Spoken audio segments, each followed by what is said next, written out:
Hey everybody, how's everyone doing? I know it's been a little while. I think my hair is a hot mess today, kind of like my life at the moment.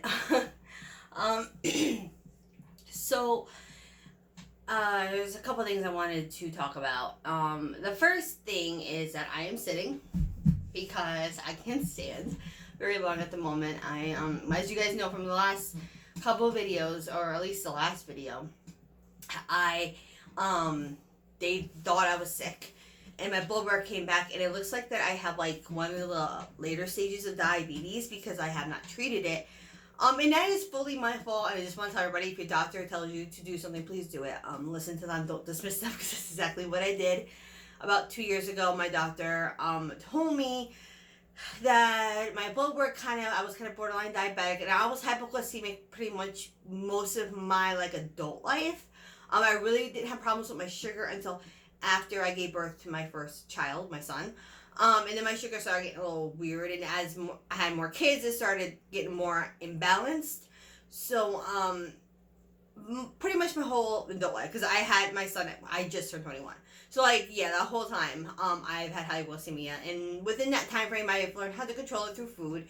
So I didn't have to take any medication. I did have some like sugar pills I take when my sugar would drop, and like if I was like in the middle of work, I just pop one in my mouth, and that was it. And I was told like my whole life that technically, hypoglycemia can almost always turn into diabetes. I should have kind of been an alert about this. Both my parents were diabetic, or I should say both my parents.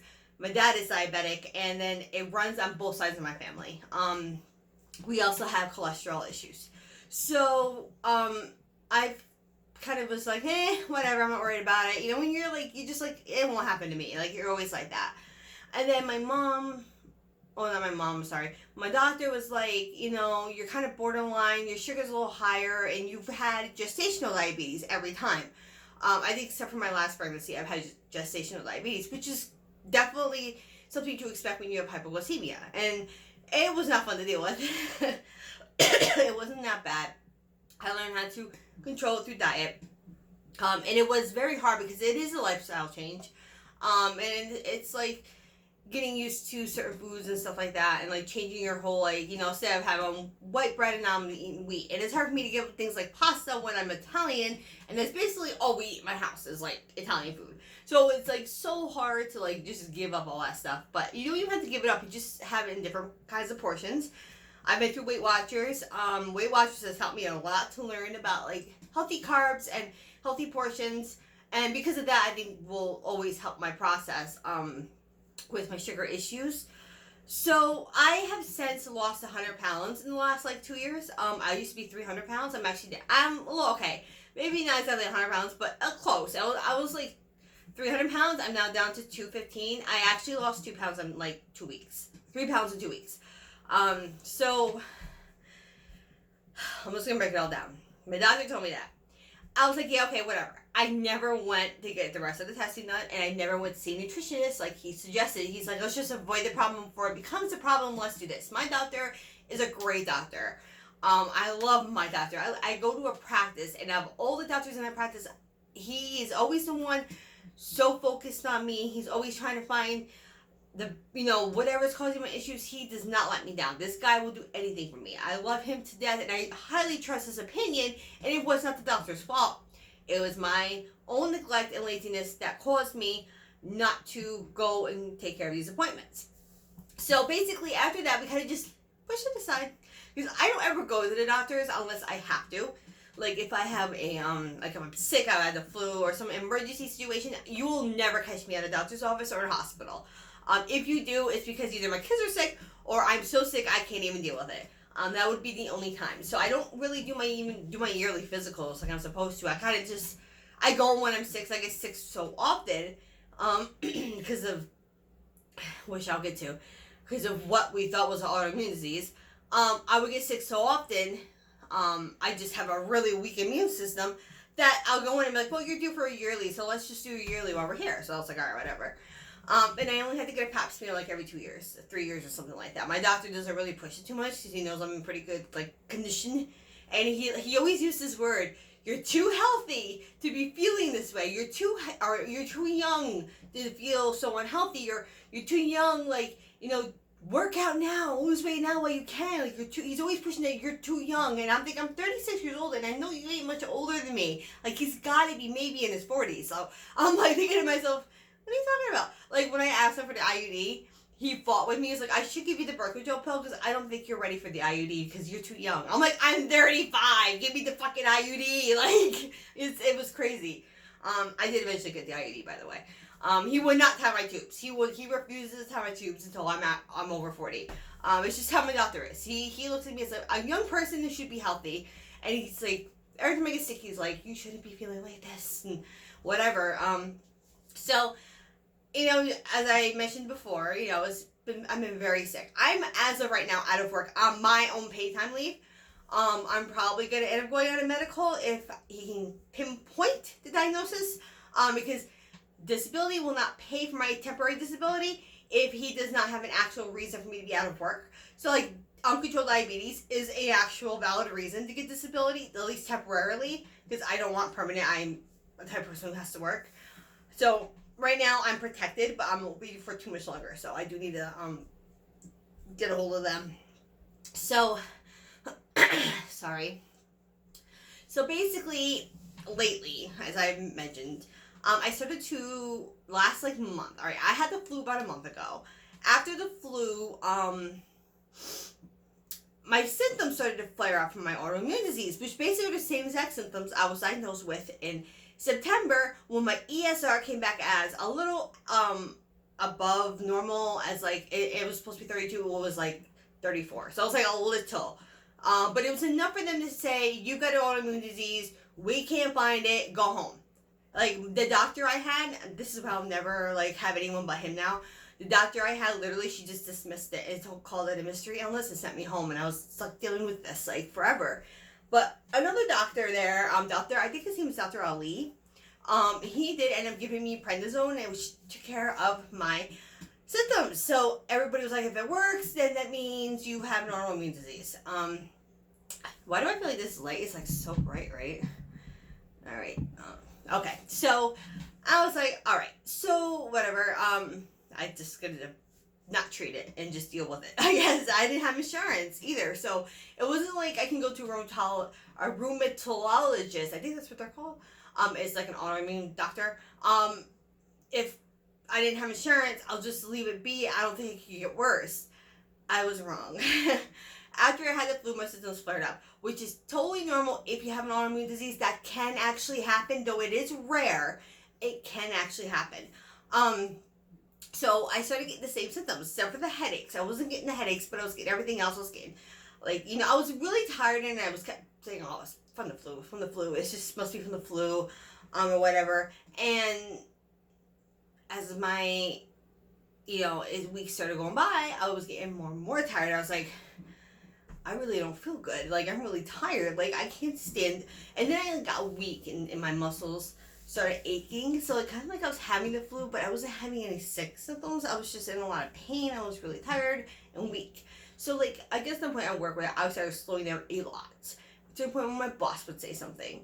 And he even knew I was sick before. He knew I might have an autoimmune disease, but he just didn't understand the extent. None of us did. So no one's to blame for that. And then I got to the point where I couldn't stay more than 5 minutes without being out of breath. I was so weak. I was like, I had a couple days off of work, and I was like, why don't I ask them to see if I can take a personal leave until we can figure it out that I can get a medical leave? Because I knew with a medical, you were going to have to probably have an actual diagnosis. With a personal, I can just take the leave. It's unpaid, but it will protect my job. So I could talk to my job and see what happens. I really, and on top of that, with the possible diagnosis of breast cancer, so I was also very stressed out. With that. So, but I knew they weren't related because I was always already having these symptoms before the breast cancer possibility. So, I knew they weren't intertwined at all. But it did make it a lot harder for me. So it did make everything heavier. So I went to my job, and I went to my boss. And, well, actually, I went to my HR manager first. After talking with a few coworkers, they gave me some options that I could do. So I went to my supervisor or my HR manager first. I said, "Can I talk to you?" She was in the manager's office. She was like, "Yeah, just give me 1 second." So she calls me back to the manager's office. And I was like, "Well, I really don't want to tell my store manager because he's a guy. Like, I really don't know him that well because he's kind of newer. But, you know, he's not like a bad person. Like, maybe I could." And I really just didn't want to. But I walked in. I said, "Where's my, I'm not going to mention her name, but so where's my HR manager?" And he was like, "Well, she's upstairs and she'll be right down. Just take a seat." I said, "Okay." So I like sat down and he's sitting next to me. I'm like, "You don't need to be part of this conversation." I'm thinking to myself, like, this doesn't actually concern you, but I guess maybe it's not a bad idea that I tell them both at the same time, because he's going to have to know eventually anyways. I mean, the more he knows, it better, too, for me. If I ever have to call out or something because of it, he already knows the situation. So, they both were in. And he was like, "So what's the problem?" Before she even walked in, he was like, "What's the problem?" He's like, "Look at your paper." He's like, "What's the problem?" Like, nonchalant, like something's wrong. I was like, I need to talk to you guys about something. He looked up at me. He's like, "Well, what is it?" I was like, "Okay." At this time, my HR manager was back. She's sitting down. And I'm like, "All right, so this is not easy." And I just went right into it. I told him the autoimmune disease and how it was affecting me and my job and my work. That was my concern. My concern was I didn't want to take a leave because of the breast cancer possibility, because that's not affecting me like physically. It's affecting me emotionally, but I can deal with the crazy emotions at work. I can just leave out the door and I'm fine. It's not really affecting my job at all. But this is actually physically affecting me. So this is definitely causing an issue. Then he looked at me. He's like, "I'm sorry. He's, what's going on?" And I'm explaining to them what's going on. I said, and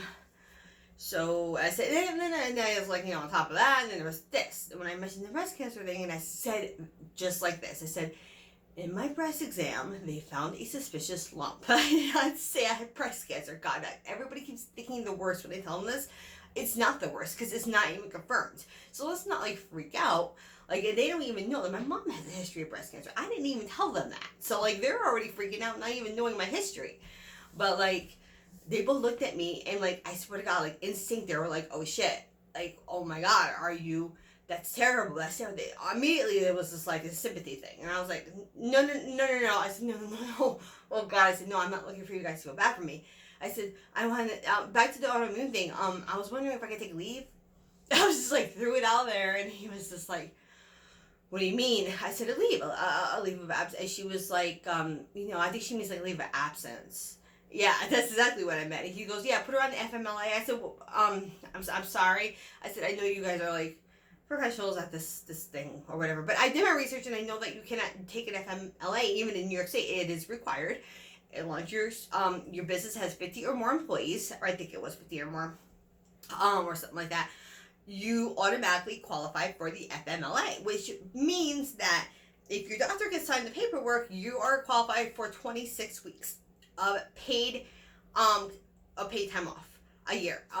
This is signed into law by Governor Cuomo about a couple years back. As long as you've been employed, I think over a year or something like that. I don't remember how it works. There's some stupid little circumstances, but they're like so stupid and dumb, like it doesn't even matter. But by law, they can put me on that, and I am required, and I am qualified for it. It just needs a doctor's signature, and I told him my doctor doesn't have an actual diagnosis as what autoimmune disease is doing this to me yet. I'm waiting for my insurance to kick in on the 1st. And he was like, "Well, the 1st is tomorrow." I'm like, "Well, tomorrow's Sunday, and I don't have my paperwork yet." So, basically, I was like, so she was like, "Well, I'll print it out for you and just get back to me when you can." I said, "Okay."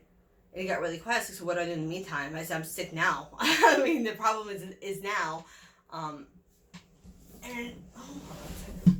Sorry.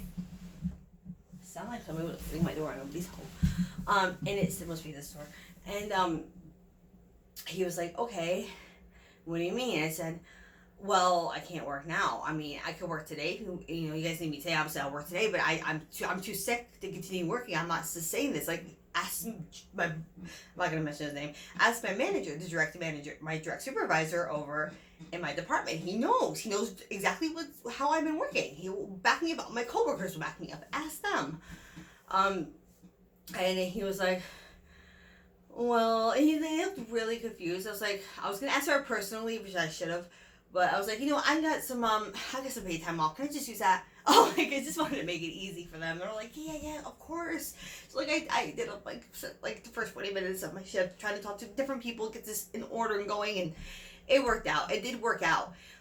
So I'm still waiting on my doctor's signature for that. But anyways, so I wanted to go to my doctor because I wanted to see if he would do the paperwork for me with that diagnosis. Maybe if I talked to him a little bit, he would do something, because I needed that in within a month for my last day I worked. So I went to my doctor, and he was like, well, I would love to do that paperwork for you, except I need a specific diagnosis, or it's just disability will deny it. It's not even your job. It's not us. It's disability.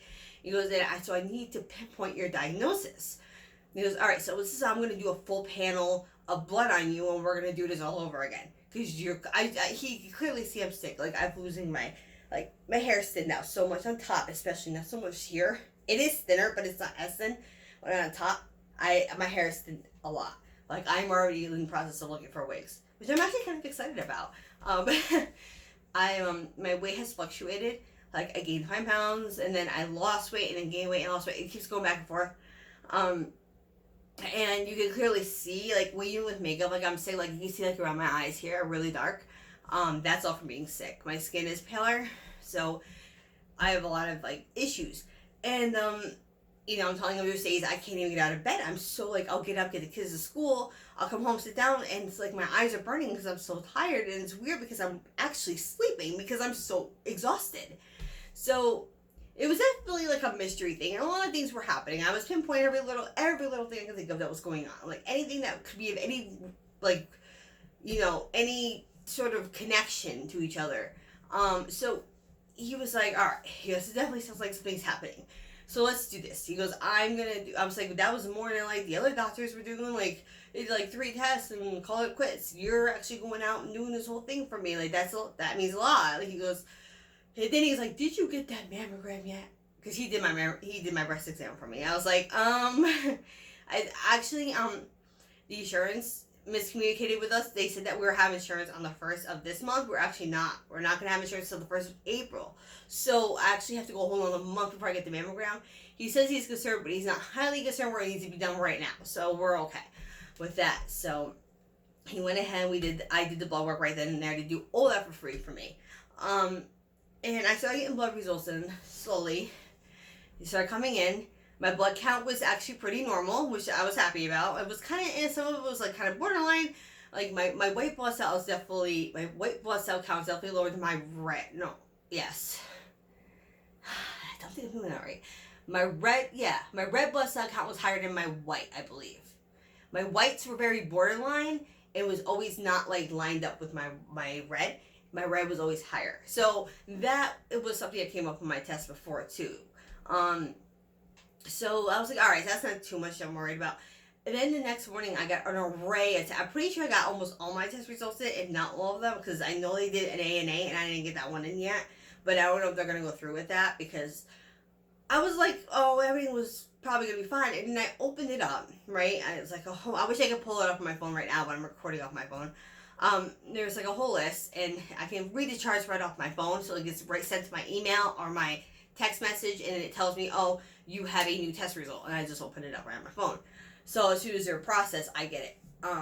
And at first it was like the hemoglobin test panel was like, that's basically like your blood sugar, like your A1Cs, it's basically what it is, your A1C levels. My A1C was okay. It was supposed to be 5.7 or 5.7 or below. It was at 5.5. So that was actually kind of okay, kind of borderline. But I was like, I'm not really gonna worry about it. It says it was like non-diabetic, like I'm not even like pre-diabetic. And then I kept going down the list, and it was like your ESR. Now that's what I wanted to see. My ESR is my sediment. A sediment blood test, basically what that is a tube.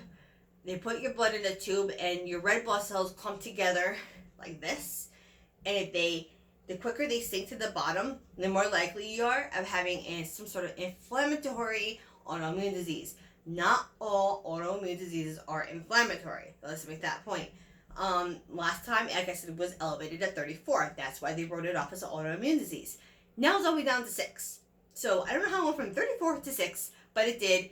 I don't know if that's a concern, but I'm assuming it's okay because it said it was fine. So I moved on. I was like, okay, maybe I don't have an autoimmune disease, but keep in mind, not all of them are inflammatory, and that's not an actual definitive test either. You got to do follow-up tests for almost all of these.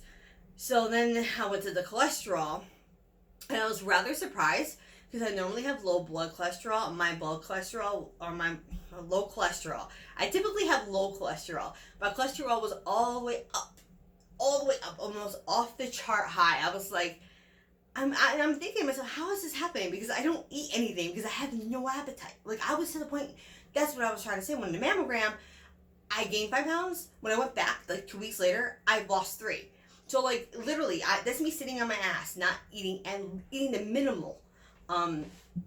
So anyways, yeah, we went through with that. Then I was like, okay, that's a little weird. And then, like, there's a bunch of different types of cholesterols, and some of them are abnormal, some are normal. So I was like, all right, I don't know. So I just left that. And then I went on to, like, oh, and one thing, and I think it was under the cholesterol, was my CO2. I didn't know you had CO2, you need CO2 in your blood. I thought CO2 was, like, poisonous, but I could be wrong. I'm not, like, a doctor or a medical professional in any way. But that was extremely low. Extremely low. Like, off the charts low. I'm like, okay, it's weird. I don't know what that even means. Then I kept going on with it. You know, it was like my thyroid test came back completely dead center normal. Like, everything else was pretty much, like, my metabolism was dead center normal. Actually, my CO2 was in my metabolism read, and that was where it was low, not my cholesterol read. So I'm definitely seeing abnormalities all around, like, the charts, like, in different spots, different areas, different panels. So I was like, I need to know what's wrong, because I've had this since September, and I need answers, like, now. Like, my Lyme came back negative, so that was really the only other one. And then it was the ANA. I haven't gotten that back. I believe they're not going to do an ANA. They might, just to kind of rule out the rest of the autoimmune diseases, but I'm not sure. So I wrote down all my autoimmune disease, all the ones, all the abnormalities. I wrote them down, and then I looked them all up, what they were. And then I looked at what conditions could cause these abnormalities to happen. And then I wrote down all the conditions. Now, when it got to the condition part, I had a bunch of, like, repeats.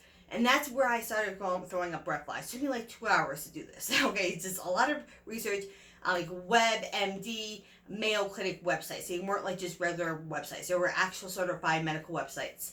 So if you do ever do anything like this, make sure that's what the websites you're getting them from, because you want to know your information before you go back to the doctors. Because you want them to test you for something when they might not test you for. They might not think about it. Be like, I want to be tested for this. They're like, oh, okay. Like, you know what I mean? You want to know your stuff. So, I went through it all. I'm looking at the list I wrote down, and I'm like, okay, so we're going to start eliminating. First of all, this thing only came up once. I'm crossing that off. There's likely that's not the problem. I said, because some of them list more than one condition, and so I wrote them all down, so chances are that one thing probably wasn't even a problem. And I narrowed it down to, like, heart disease, kidney disease, and diabetes. And the heart and the kidney thing runs in my family as well, and I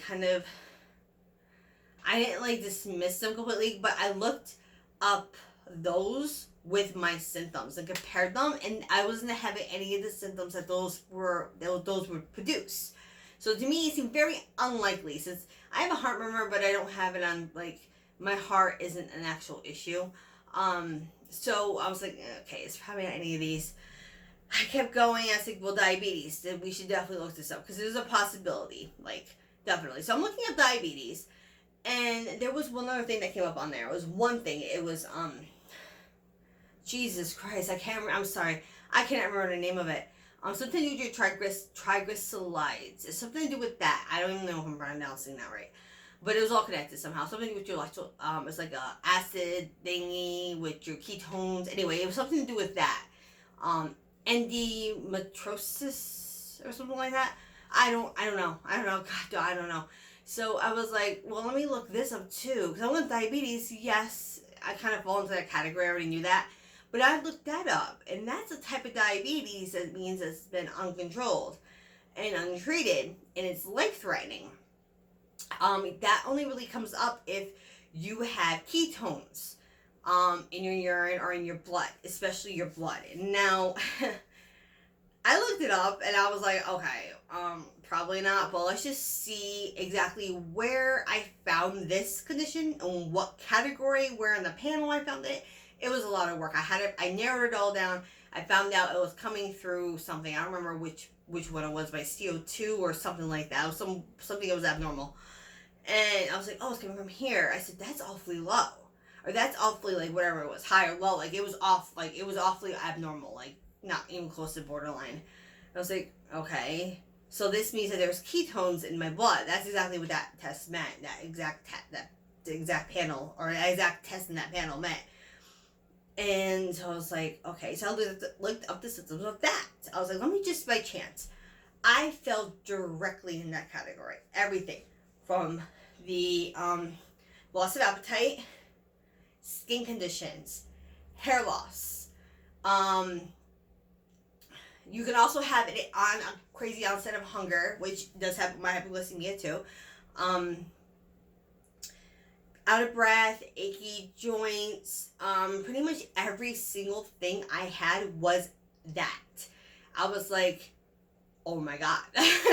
So I just wrote it down and then circled it. I said, I want them to keep an eye on diabetes.